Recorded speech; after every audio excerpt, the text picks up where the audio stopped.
Hello सांगमाने जय जगन्नाथ। सबुठु प्रथमे मु आपनकु अनुरोध करूची कि वीडियो देखिबा परे सब्सक्राइब निश्चय करिदेबे। मु एही वीडियो सबु बनाइबारे बहुत परिश्रम करूची ओ एथिरु ही मु मोर खर्च चलाउची। जेउ माने सब्सक्राइब करिवे मु प्रार्थना करूची कि तांकर जीवन रे धन ओ खुशी भरी हेइ जाऊ। प्लीज सब्सक्राइब करिदेबे। हेलो सांगमाने मो नाम मीरा ओ मु 27 वर्षर। गत 3 वर्ष धरी मु विधवा अछि काहेकिना गोटिए कार दुर्घटना रे मो स्वामी समीर सबुदिन पाई मते छाड़ी चली गले। मो पाखरे गोटे सुंदर झियो अछि अनन्या जी एबे 4 वर्षर। मो स्वामी समीर गला परे मु सेही घरे रहिली जाहाकु मो ससुर बनेइथिले। सेईटा मिडिल क्लास श्रेणीर घर थिला किंतु घर चलाइबा मो पाई एका बहुत कष्ट हेउथिला।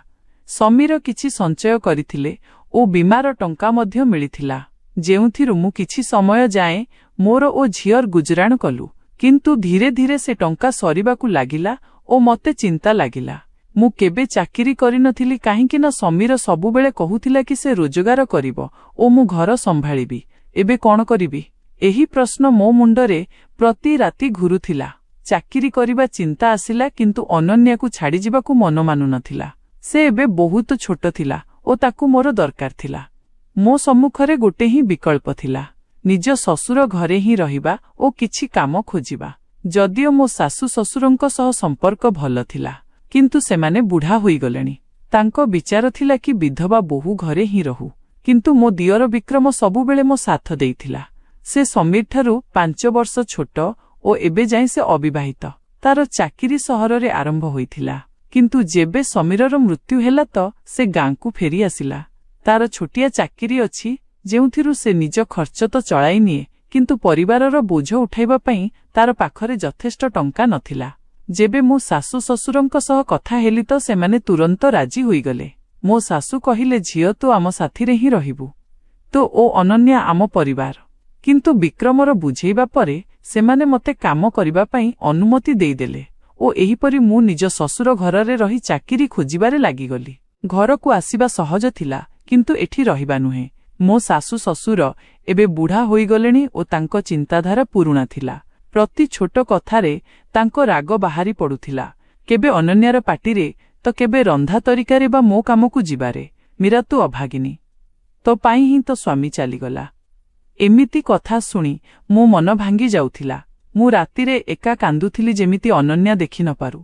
एही सबु परिस्थिति रे मो दियर विक्रम ही एकमात्र सेही व्यक्ति थिला जे मो साथीरे छिड़ा हेउथिला। से मते कहुथिला भाउज साहस हारनी आमे मिसी सबु किछि ठीक करिदबा। गोटिए दिन संध्यारे ससुर मते डाकी कहिले मीरा घर खर्च बहुत बढ़ी गलानी। मोरु एते लोकंकर खाइबा पीबा चली पारिबनी। तते कोनोसी काम करिबाकु हेबो। मु बुझी बिचारी तांको कथा मानिनेली। आज्ञा बापा मु कालीठारु ही चाकिरी खोजिबा आरंभ करिदेबी। अनन्यार ध्यान आपण ओ मां रखिदेबे ना। किंतु विक्रमकु एही कथा भल लागिलानी। से मो कोठरी को आसिला ओ कहिला भाउज तमकु कोउठीकु जिबा दरकार नाही। मु 2टा चाकिरी करिदेबी। तमे केवल घर संभाळ ओ अनन्यार ध्यान रख। मु ताकु बुझेइली विक्रम एइटा मो दायित्व। तते तो भविष्यत कथा भाबिबा उचित। तोर बाहाघर हेबो निज परिवार गढ़िबु। मते निज गोड़रे छिड़ा हेबाकु ही हेबो। से मानिलानी किंतु शेषरे ताकु स्वीकार करिबाकु पड़िला। मु चाकिरी खोजिबा आरंभ कली ओ मते गाँ स्कूल रे शिक्षक काम मिलिगला। प्रधानाचार्य सार बहुत भल मनीष थिले। से मो परिस्थिति बुझुथिले ओ मते केबे डेरी रे आसीबा पई गाली करू नथिले। किंतु एही चाकिरी मो पई यथेष्ट नथिला। दरमा एते कम थिला कि अनन्यार फीस तार लुगापटा ओ घररे साहाय्य करिबा पई किछि मध्य बंचु नथिला। मु प्रति राति क्लांत होई घर फेरे किंतु मने मने जानिथिली कि एटा यथेष्ट नुहे। गोटिए राति जेबे अनन्या सोई पड़िथिला मु बारंडारे बसिथिली। विक्रम मो पाखकु आसिला ओ कहिला भाउज तू बहुत थकी गला परी लागुछु। मु निश्वास मारी कहिली हां विक्रम एही चाकिरी मो पई ठीक नुहे। टंका बहुत कम अछि ओ काम बहुत अधिक। विक्रम मो हाथ उपरे तार हाथ रखिला ओ कहिला भाउज तू चाकिरी छाड़ी दे। मु आउ गोटिए चाकिरी खोजी देबी। चाहे मते 24 घंटा काम करिबाकु पड़ू। मु तते ओ अनन्या को कौनसी जिनिसर अभाव हेबाकु देबिनी। तार चेहरा चकमक करुथिला जेमिति से सतरे मो साहाय्य करी खुशी हेबो। ସେ ମତେ ଦେଖି କହିଲା, ଏମିତି ମଧ୍ୟ ଭାଉଜ ତମେ ବହୁତ ସୁନ୍ଦରୀ।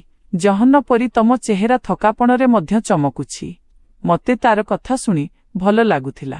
ମୋ ସ୍ୱାମୀ ସମୀର ଗଲା ପରେ କେହି ମୋ ସହ ଏମିତି ମିଠା କଥା କହିନଥିଲେ। ବିକ୍ରମ ସବୁବେଳେ ମୋ ପ୍ରଶଂସା କରୁଥିଲା ଓ କହୁଥିଲା କି ମତେ ପୁଣି ବାହା ହୋଇଯିବା ଉଚିତ। ତମେ ଏବେ ମଧ୍ୟ ବହୁତ ଯୁବତୀ ଅଛ ଭାଉଜ ଓ ବହୁତ ସୁନ୍ଦର। ତମ ବୟସ ପୁଣି ଥରେ ଭଲ ପାଇବା ଓ ଖୁସି ପାଇଁ ଯୋଗ୍ୟ। ସେ କହିଲା, ମୁଁ ସତ କହିବି ତ ମତେ ତାର ଏହି ମିଠା କଥା ବହୁତ ଭଲ ଲାଗୁଥିଲା। ତାର ଏହି ମଧୁରତା ଓ ବାରମ୍ବାର ଅନୁରୋଧ ସମ୍ମୁଖରେ ମୁଁ ଶେଷରେ ହାର ମାନିନେଲି ଓ ଚାକିରି ଛାଡ଼ିବା ନିଷ୍ପତ୍ତି ନେଲି। ବିକ୍ରମ ଯେମିତି କହିଥିଲା ସେମିତି ହିଁ କଲା। ସେ ଆଉ ଗୋଟିଏ ପାର୍ଟ ଟାଇମ୍ ଚାକିରି ଖୋଜିନେଲା ଓ ଦିନସାରା ପରିଶ୍ରମ କରିବାକୁ ଲାଗିଲା। ବିକ୍ରମ ଏବେ ରାତି 10ଟାରୁ 11ଟାରେ ଥକି କରି ଘରକୁ ଫେରେ। ମୁଁ ସେହି ସମୟ ଯାଏଁ ଜାଗି ତାର ଅପେକ୍ଷା କରେ। ଘରର ବାକି ଲୋକ ଅନନ୍ୟା, ଶାଶୁ, ଶ୍ୱଶୁର ସେତେବେଳକୁ ଶୋଇପଡ଼ିଥାନ୍ତି। ଅନନ୍ୟାକୁ ଶୁଆଇ ମୁଁ ରୋଷେଇ ଘରକୁ ଯାଏ ଓ ତାଜା ଖାଦ୍ୟ ବାଢ଼େ। ବିକ୍ରମର ଲୁଗା ଧୋଇବା, ସେଗୁଡ଼ାକୁ ପ୍ରେସ୍ କରିବା ଓ ତାର ଛୋଟ ଛୋଟ ଆବଶ୍ୟକର ଧ୍ୟାନ ରଖିବା ମୋ ଦୈନନ୍ଦିନ ଜୀବନର ଅଂଶ ହୋଇଗଲା। ମୀର ଭାଉଜ ତମକୁ ଏତେ ପରିଶ୍ରମ କରିବା ଦରକାର ନାହିଁ ବୋଲି ବିକ୍ରମ କହୁଥିଲା। ଯେବେ ମୁଁ ଥାଳିରେ ଗରମାଗରମ ରୁଟି ରଖୁଥିଲି, ଆରେ ତମେ ଦିନସାରା ଏତେ ପରିଶ୍ରମ କରୁଛ, ଦିଅ ମୁଁ କିଛି ସାହାଯ୍ୟ କରିବି କହୁଥିଲେ। ସେତେବେଳେ ଏଇଟା ତ ମୋ କର୍ତ୍ତବ୍ୟ ବୋଲି ମୁଁ ହସିକରି ଉତ୍ତର ଦିଏ। ଖାଇବା ସମୟରେ ଆମେ ଦୁହେଁ କଥା ହେଉ। ବିକ୍ରମ ନିଜ ଚାକିରିର କଥା ଶୁଣାଏ ଓ ମୁଁ ନିଜ ଦିନର ଛୋଟ ଛୋଟ ଘଟଣା ବିଷୟରେ କହୁଥିଲି। ଏଇଟା ସେହି ମୁହୂର୍ତ୍ତ ଥିଲା ଯେବେ ଆମେ ବିନା କୌଣସି ଡର ବା ସନ୍ଦେହରେ ନିଜ ମନର କଥା ପରସ୍ପରକୁ କହୁଥିଲୁ। ଯେମିତି ସମୟର ଚକ୍ର ପୁଣି ଥରେ ପୁରୁଣା ଦିନକୁ ଫେରି ଆସିଛି। ଶନିବାର ରାତି ତ ଆମ ପାଇଁ ଖାସ୍ ଥିଲା। ବିକ୍ରମକୁ ପରଦିନ ଛୁଟି ଥାଏ। ତେଣୁ ଆମେ ଡେରି ରାତି ଯାଏଁ ଟିଭି ଦେଖୁ, ପୁରୁଣା କଥା ମନେ ପକାଉ ବା କିଛି ନ କହି ପରସ୍ପରର ଉପସ୍ଥିତି ଉପଭୋଗ କରୁ।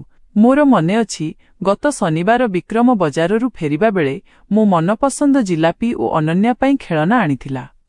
ଆରେ ବାହ, ତୁ ତ ଆଜି ଉତ୍ସବ ମନେଇଦେଲୁ, ମୁଁ ଖୁସିରେ କହିଥିଲି। ବିକ୍ରମ ହସିକରି ଉତ୍ତର ଦେଲା, ଭାଉଜ ନୂଆ ଚାକିରିର ପ୍ରଥମ ଦରମା ମିଳିଛି। ଭାବିଲି ଟିକେ ଖୁସି ମନେଇଦେବି। ଜିଲାପି ଖାଉ ଖାଉ ମୁଁ କହିଲି, ବିକ୍ରମ ଯଦି ମତେ ମଧ୍ୟ ତ ଓରେ କୌଣସି କାମ ମିଳିଯାଆନ୍ତା ତ ଭଲ ହୁଅନ୍ତା। ମୁଁ ମଧ୍ୟ ଟିକେ ସାହାଯ୍ୟ କରିପାରନ୍ତି। ବିକ୍ରମ ମୁଣ୍ଡ ହଲେଇ ମନା କରିଦେଲା, ନାହିଁ ଭାଉଜ, ସେଠି କାମ ବହୁତ କଷ୍ଟ। ରାତି ସିଫ୍ଟ ଅଛି ଓ ପରିଶ୍ରମ ମଧ୍ୟ ଅଧିକ।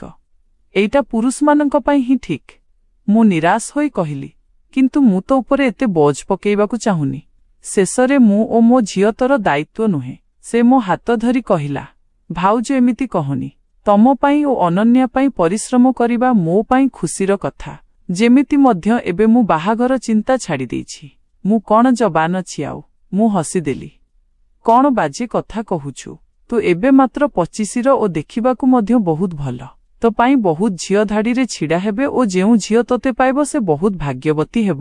ବିକ୍ରମ ଚୁପ୍ ରହିଗଲା, କେବଳ ହସିଦେଲା। ସତ କହିବି, ମୋ ଦିଅର ବିକ୍ରମ ସତରେ ବହୁତ ଭଲ ମଣିଷ ଥିଲା। ତାର ସ୍ୱଭାବ ଏତେ ମଧୁର ଥିଲା କି ଗାଁରେ ସବୁ ତାକୁ ଭଲ ପାଉଥିଲେ। କେବେ କାହାକୁ ଖରାପ କହୁନଥିଲା। ସବୁବେଳେ ଅନ୍ୟର ସାହାଯ୍ୟ ପାଇଁ ପ୍ରସ୍ତୁତ। ମୁଁ ଏଇଟା କେବଳ ଏଥିପାଇଁ କହୁନି କାହିଁକି ନା ସେ ମୋ ଦିଅର, ବରଂ ବାସ୍ତବରେ ତାର ଆତ୍ମା ନିର୍ମଳ ଥିଲା। ଗୋଟିଏ ଶନିବାର ରାତି ଆମେ ପୁଣି ଡେରି ଯାଏଁ ଶୋଇଥିଲୁ। ଟିଭିରେ କୌଣସି ଫିଲ୍ମ ଚାଲୁଥିଲା। ବିକ୍ରମ ହଠାତ୍ କହିଲା, ଭାଉଜ, ମୁଁ କେବେଠାରୁ ଭାବୁଛି ତମକୁ ପୁଣି ଥରେ ବିବାହ କରିବା ଉଚିତ। ମୁଁ ଗଭୀର ନିଶ୍ୱାସ ନେଲି। ନାହିଁ ବିକ୍ରମ, ମୁଁ ଚାହୁଁନି। ମୋର ଗୋଟେ ଛୁଆ ଅଛି ଓ ତୁ ଜାଣିଛୁ ଦ୍ୱିତୀୟ ବାପା ସାଥିରେ ଛୁଆର ଜୀବନ କେତେ କଷ୍ଟ ହୋଇପାରେ। ମତେ ନିଜ ଝିଅ ପାଇଁ ଚିନ୍ତା ହୁଏ। ବିକ୍ରମ ଟିକେ ସମୟ ଚୁପ୍ ରହି କହିଲା, ଭାଉଜ, ମୁଁ କିଛି କହିବାକୁ ଚାହୁଁଛି, କିନ୍ତୁ ପ୍ଲିଜ୍ ଖରାପ ମାନିବୁନି ବା ଭୁଲ ବୁଝିବୁନି। ମୁଁ ତାର କାନ୍ଧ ଉପରେ ହାତ ରଖିଲି।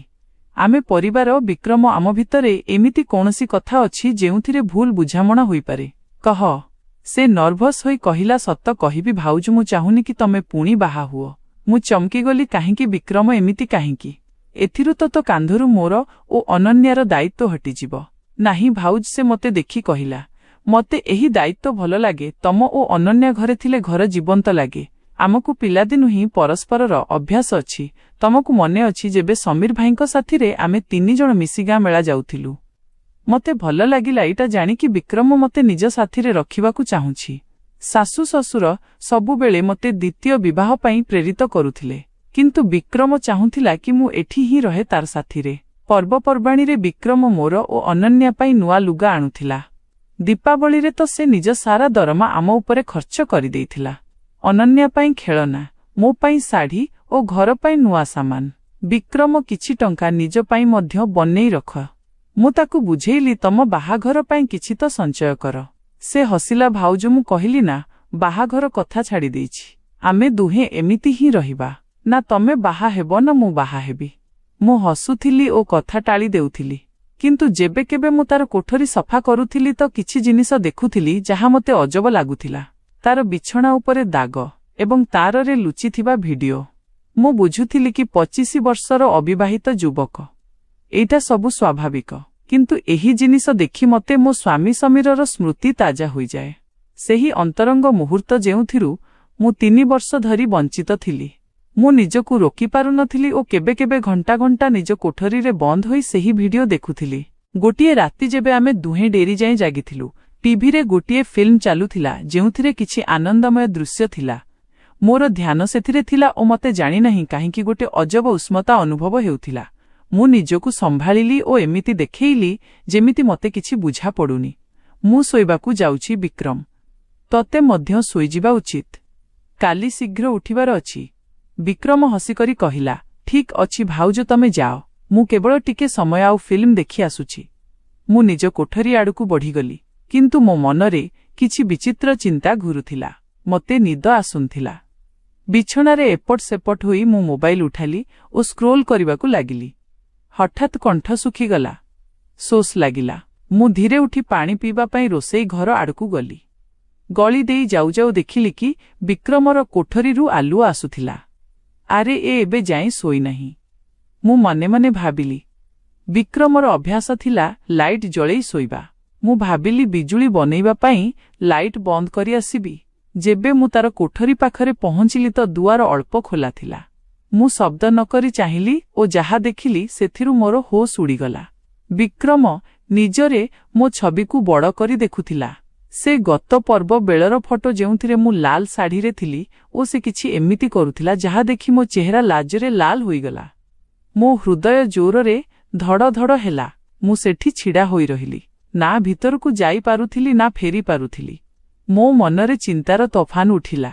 ରାଗ, ଭୟ ଓ ଆଉ କିଛି ଯାହାକୁ ମୁଁ ନାମ ଦେଇପାରୁନି। ବୋଧହୁଏ ଗୋଟିଏ ଅଜବ ଖୁସି। କେହି ମୋତେ ଏମିତି ଚାହୁଁଛି। 3 ବର୍ଷ ପରେ କେହି ମୋତେ ଜଣେ ସ୍ତ୍ରୀ ରୂପରେ ଦେଖୁଛି। ମୁଁ ସାହସ ଜୁଟାଇଲି ଓ ଦୁଆରକୁ ଧକ୍କା ଦେଇ ପୁରା ଖୋଲିଦେଲି। ବିକ୍ରମ, ଏଇଟା କ'ଣ କରୁଛନ୍ତୁ? ମୋ ସ୍ୱର ଥରୁଥିଲା। ସେ ଚମକିଗଲା। ଝଟପଟ ଫୋନ୍ ବନ୍ଦ କରି ମୋ ଠାରୁ ନଜର ଲୁଚେଇ କହିଲା, କିଛି ନାହିଁ ଭାଉଜ, ମୁଁ ତ ଶୋଇଥିଲି। ପରେ କହିଲି, ମୁଁ ସବୁ ଦେଖିଛି ବିକ୍ରମ। ମୁଁ ଦୁଆର ବନ୍ଦ କରି କହିଲି, ତୁ ମୋର ଛବି କାହିଁକି ଦେଖୁଥିଲୁ? ସେଇଟା ମଧ୍ୟ ଏମିତି। ସେ ଚୁପ୍ ରହିଲା, ମୁଣ୍ଡ ନୁଆଇ। ମୋ ମୁଣ୍ଡରେ ଅଜବ ଚିନ୍ତା ଘୁରୁଥିଲା। ମୁଁ ମଧ୍ୟ ବୁଝିପାରୁନଥିଲି କି ମୁଁ କାହିଁକି ତାର ପାଖକୁ ଯାଉଥିଲି। ବୋଧହୁଏ ସେ 3 ବର୍ଷର ଏକାପଣିଆ, ସେ ରାତିର ସନ୍ଧିକ୍ଷଣ, ବା ବୋଧହୁଏ ସେ ଭଲ ପାଇବା ଓ ଆପଣାରପଣର ଭୋକ ଯାହା ମୋ ଭିତରେ ଥିଲା। ଦେଖନ୍ତୁ ବିକ୍ରମ, ମୁଁ ତମ ଘରେ ହିଁ ଅଛି। ତୋତେ ଏମିତି କରିବାର କ'ଣ ଦରକାର? ଆମେ ଦୁହେଁ ଗୋଟିଏ ପରିବାର ହୋଇଅଛୁ ନା? ଏଥିରୁ ବୋଧହୁଏ ଆମ ଦୁହେଁଙ୍କ ଜୀବନ ସହଜ ହୋଇଯିବ। ବିକ୍ରମ ପ୍ରଥମ ଥର ମୋ ଆଖିରେ ଚାହିଁଲା। ତାର ଆଖିରେ ଉତ୍ସୁକତା, ଆଶା ଓ ଭୟର ମିଶ୍ରଣ ଥିଲା। ଯେମିତି ସେ ଏହି ମୁହୂର୍ତ୍ତ ପାଇଁ ଅପେକ୍ଷା କରିଥିଲା। ଘରେ ସନ୍ନାଟା ଥିଲା। ଅନନ୍ୟା ଗଭୀର ନିଦରେ ଥିଲା। ଶାଶୁ ଶ୍ୱଶୁର ନିଜ କୋଠରୀରେ ଶୋଇପଡ଼ିଥିଲେ ଓ ତାପରେ ଯେମିତି କୌଣସି ବନ୍ଧ ଭାଙ୍ଗିଗଲା। ବିକ୍ରମ ଧୀରେ ମୋ ହାତ ଧରି ନେଲା ଓ ତାର ସ୍ପର୍ଶ ବିଜୁଳି ପରି ମୋ ସାରା ଶରୀରରେ ଦୌଡ଼ିଗଲା। 3 ବର୍ଷର ଏକାପଣିଆ ଓ ଭୋକ ଗୋଟେ ମୁହୂର୍ତ୍ତରେ ଜାଗି ଉଠିଲା। ଆମେ ଦୁହେଁ ପରସ୍ପରକୁ ସେୟା ଦେଲୁ ଯାହାର ଆମର ଭୋକ ଥିଲା। ଭଲ ପାଇବା, ଆତ୍ମୀୟତା, ଆପଣାରପଣ। ସେହି ରାତି ଆମେ ପରସ୍ପରରେ ଏମିତି ହଜିଗଲୁ ଯେମିତି ଆମେ ଭୁଲିଗଲୁ କି ଆମେ ଦିଅର ଭାଉଜ। ସେ ସମୟ ଏତେ ସୁନ୍ଦର ଥିଲା, ଏତେ ଗଭୀର କି ମୁଁ ଶବ୍ଦରେ କହିପାରିବିନି। ସେହି ରାତି ପରେ ଆମ ଜୀବନ ବଦଳିଗଲା। ଆମେ ଏବେ ମଧ୍ୟ ପରିବାର ସମ୍ମୁଖରେ ଦିଅର ଭାଉଜ ଥିଲୁ। କିନ୍ତୁ ଯେବେ ସବୁ ଶୋଇଯିବେ ଆମେ ସେପରି ହୋଇଯାଉ ଯାହା ଆମ ହୃଦୟ ଚାହୁଁଥିଲା। ଏହି କାର୍ଯ୍ୟକ୍ରମ କେତେ ମାସ ଯାଏଁ ଚାଲିଲା।